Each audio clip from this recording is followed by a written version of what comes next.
Hello साथीहरू, आज चाहिँ मलाई माछा खान मन लागेर म चाहिँ यहाँ माछाको रिसाइप बनाउँदैछु। त्यसलाई साथीहरू कस्तो हुन्छ हेर्नु है त। मैले चाहिँ सुरुमा बेसार, धनियाँको धुलो, जिराको धुलो, नुन, तेल लगाएर मजाले मिक्स गरेर मोलेर त्यहाँ भाँडामा एकछिन छोपेर राखेँ। त्यस पछाडि मैले यता प्याज, टमाटर, मसला पिसेर सबै रेडी बनाएर राखेँ। अनि ग्यास बालेर कराई बसाएँ। त्यसपछि मैले तेल हालेँ। तेल तातिसकेपछि चाहिँ मैले माछा लगाएँ। अब माछा चाहिँ फेरि रातो भइसकेको छ। माछा रातो भएर पनि पाकिसकेको छ साथीहरू।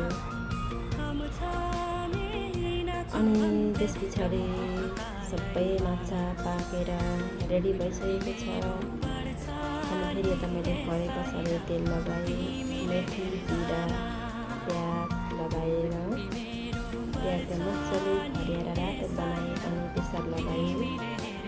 बेसार लगाएर चलाएपछि अघि पिसेर राखेको मसला लगाएँ। मसलालाई मजाले चलाएर छोपेँ। मसला चाहिँ पाकिसकेको छ।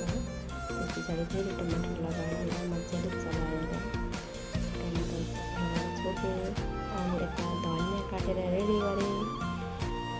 त्यस पछाडि टमाटर सबै पाकेर मैले झोल लगाएँ। झोल उम्लेपछि चाहिँ मैले माछा लगाएँ। त्यस पछाडि धनियाँ लगाएँ।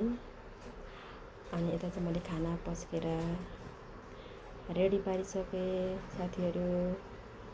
अब चाहिँ हामी खान्छौँ।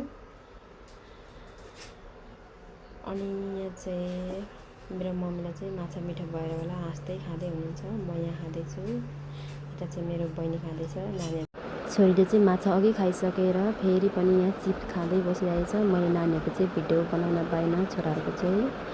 हस् त ल त, बाई बाई।